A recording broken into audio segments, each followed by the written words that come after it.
Bismillahirrahmanirrahim. Assalatu wassalamu ala rasulillah wa ala alihi wa ashabihi wa man walah. Alhamdulillahilladzi hadana lihadza wa ma kunna litahtadiya laula an hadana Allah. Wassalatu wassalamu ala asrafil anbiya'i wal mursalin wa ala alihi wa ashabihi wa man tabi'ahum bi ihsanin illa yaumiddin. Allahumma salli wa sallim wa barik ala sayyidina Muhammadin wa ala alihi wa ashabihi ajmain, amma ba'du. Pertama-tama, marilah kita semua panjatkan puji syukur kehadirat Allah Subhanahu wa Ta'ala yang telah melimpahkan rahmatnya kepada kita semua. Kita bersyukur dapat berkumpul di tempat ini dengan nikmat kesehatan yang masih diberikannya.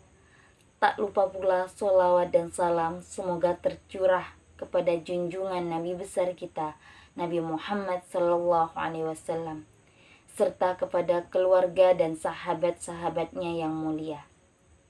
Teman-teman yang dirahmati oleh Allah Subhanahu wa Ta'ala, pada kesempatan yang baik ini, izinkan saya Aulia Laili Paramita untuk membawakan sebuah ceramah yang insya Allah akan memberikan inspirasi dan wawasan baru bagi kehidupan kita.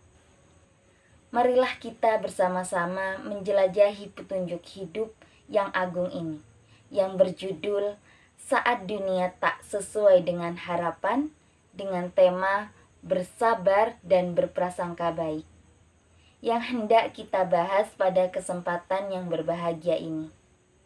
Yang terjadi di muka bumi ini semua ada hikmahnya, dan Allah Maha mengetahui atas semua baik dan buruk sesuatu. Berprasangka baik atau berhusnuzon merupakan suatu sikap mulia terlebih kepada Allah Subhanahu wa Ta'ala. Hendaknya selalu ditanamkan dalam diri, namun ada kalanya husnuzon kepada Allah menjadi goyah ketika seseorang diberikan ujian atau cobaan yang berat, atau bisa jadi keinginan belum terwujud. Cara berhusnuzon telah Allah beri petunjuk melalui firman-Nya di Al-Quran, yakni surat Al-Baqarah ayat 216. Seperti ini bacaannya. Bismillahirrahmanirrahim. Kutiba alaikumul qitalu wa huwa kurhul lakum wa asa an takrahu syai'aw wa huwa khairul lakum wa asa an tuhibbu syai'aw wa huwa syarrul lakum wallahu ya'lamu wa antum la ta'lamun. Yang artinya diwajibkan atas kamu berperang, padahal berperang itu adalah sesuatu yang kamu benci. Boleh jadi kamu membenci sesuatu, padahal ia amat baik bagimu. Dan boleh jadi pula kamu menyukai sesuatu, padahal ia amat buruk bagimu. Allah mengetahui sedang kamu tidak mengetahui.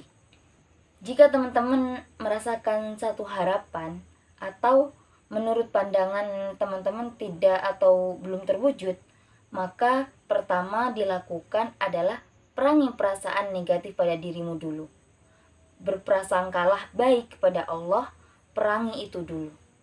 Biasanya kan memerangi jiwa atau hawa nafsu tidak lebih mudah daripada memerangi musuh yang tampak. Ya kan? Ada kata kutiba dalam kalimat yang saya bacakan tadi. Ayat tersebut menekankan pentingnya kesabaran. Sebab itu, sabar untuk menjalani dan mengendalikan keadaan hati. Boleh jadi yang teman-teman tidak suka itu, di balik itu ada yang lebih baik. Allah siapkan untuk teman-teman. Boleh jadi teman-teman mengidamkan sesuatu, tapi di balik itu ada yang tidak bagus buat teman-teman. Karena teman-teman meminta dengan doa kepada Allah. Teman-teman minta kepada yang maha baik, karena Allah maha baik. Allah hanya memberikan yang terbaik. Harus sesuai dengan kebutuhan teman-teman, harus sesuai dengan tupoksinya sendiri-sendiri. Bisa jadi pula yang diharapkan tidak sesuai dengan maslahat seseorang. Mungkin ada sesuatu yang tidak baik.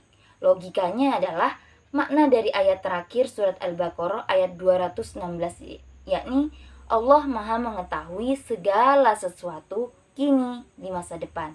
Sedangkan pengetahuan manusia kan terbatas. Pengetahuan manusia itu sebagai hamba sangat-sangat terbatas gitu loh. Allah bisa jadi mengabulkan sesuatu dalam waktu dekat dan baik untuk hambanya dalam waktu dekat pula. Tapi tidak baik untuk waktu yang panjang. Allah ingin memberikan yang terbaik bagi hambanya jangka pendek, menengah, dan jangka panjang sampai dengan akhirat kelak.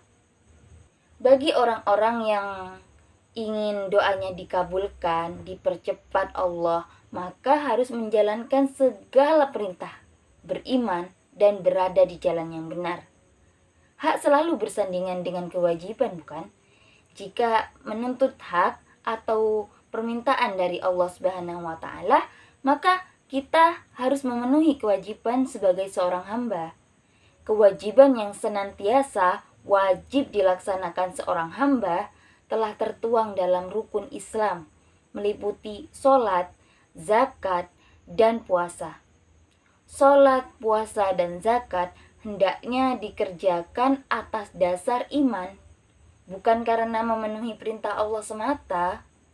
Iman itulah yang menjadikan kuasa Allah mempercepat pengabulan doa kita atau bahkan menjawab sebelum kita memintanya.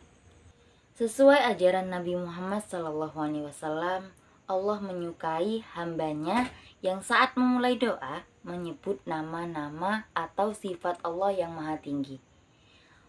Nama Allah yang tertinggi adalah tauhidnya, Al-Ahad.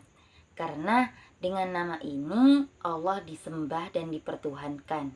Yang kalau disebutkan nama itu di awal doa, maka semua doa yang disampaikan akan terkabulkan dan semua permintaan akan dijawab.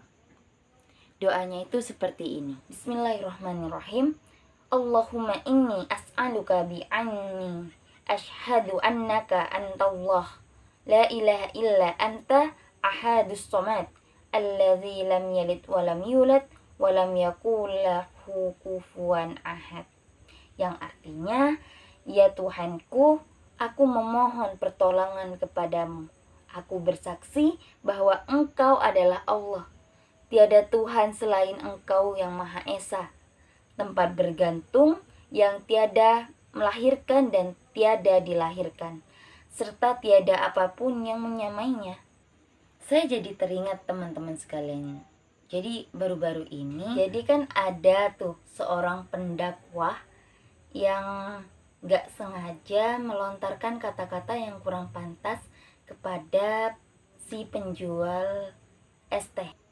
Mengatakan hal-hal menurut saya itu kurang pantas untuk diucapkan. Apalagi kepada orang yang lebih tua dan lebih parahnya lagi di halayak ramai seperti itu.